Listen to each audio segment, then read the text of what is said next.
July August বিপ্লবে হাজার হাজার মানুষ আহত হয়েছে, হাজার হাজার মানুষ নিহত হয়েছে, শেখ হাসিনা এটা করেছে ওটা করেছে।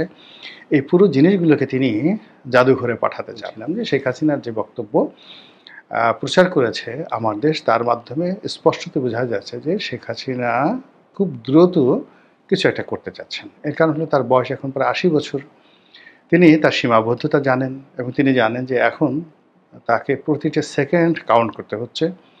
দিন যত যাবে তার শরীর ভেঙে পড়বে, সব কিছু তার নিয়ন্ত্রণের বাইরে চলে যাবে। ফলে তিনি সাকল্যে যদি ১ বছর ১.৫ বছরের মধ্যে তিনি ফিরে আসতে না পারেন, তিনি রাজনীতিতে আওয়ামী লীগের একটা অবস্থান তৈরি করতে না পারেন, তিনি যদি তার উত্তরাধিকার মনোনীত করতে না পারেন, জয়, পুতুল, ববি, তার যারা আপনজন রয়েছে, শেখ পরিবার রয়েছে, তাদেরকে রাজনীতিতে পুনর্বাসিত করতে না পারেন, তাহলে আগামীতে আওয়ামী লীগের রাজনীতি থেকে পুরো শেখ পরিবার মাইনাস হয়ে যাবে।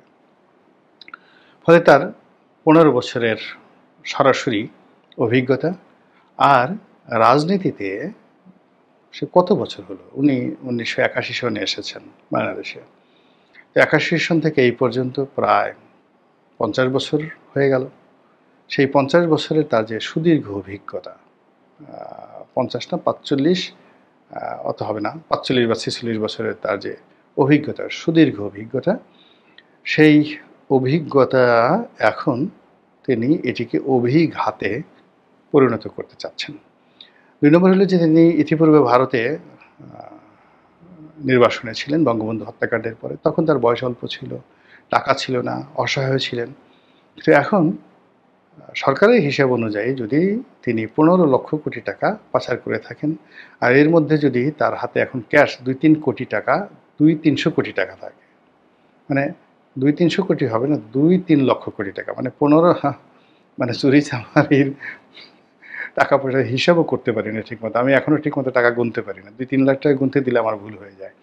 তো যাই হোক, এনিওয়ে, তো দেবপ্রিয় ভট্টাচার্যরা বলছেন যে $২৩৮ বিলিয়ন দেশ থেকে পাচার করা হয়েছে। বাংলায় অনেকে বলার চেষ্টা করেছেন ১৫ লক্ষ কোটি টাকা পাচার করা হয়েছে। তার মধ্যে ধরুন বিভিন্ন লোকজন তো ভাগাভাগি করে নিয়েছে।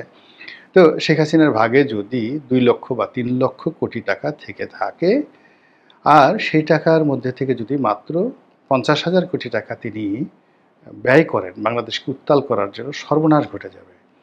আমাদের দেশে মানে টাকা এত powerful, it is so sexy এবং সো সেলিব্রিটি। এখন টাকার চাইতে কোনো সেলিব্রিটি নাই।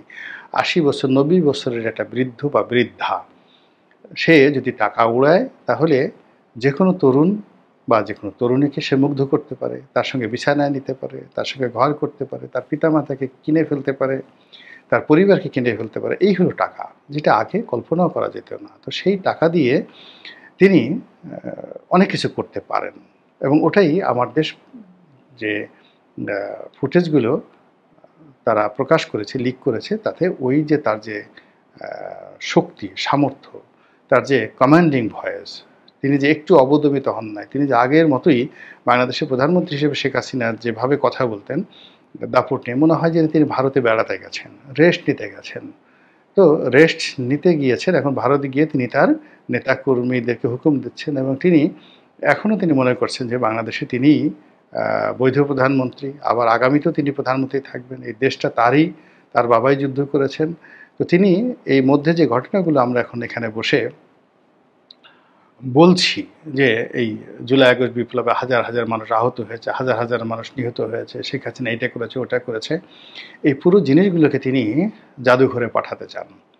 এবং এখন যারা ফ্রন্ট লাইনে রয়েছেন তাদেরকে তিনি একটা দাঁত ভাঙা জবাব দিতে চান, এমন জবাব যেটা তারা, মানে তাদের বংশধররা পৃথিবীতে কিয়ামত পর্যন্ত মনে রাখবে। এইরকম জিঘাংসা, প্রতিহিংসা তার বক্তব্যের মধ্যে ফুটে উঠেছে, এবং ওই ব্যাপারে সতর্ক করার জন্য হয়তো মাহমুদুর রহমান সাহেব তার পত্রিকায় এই জিনিসগুলো প্রকাশিত হয়েছে।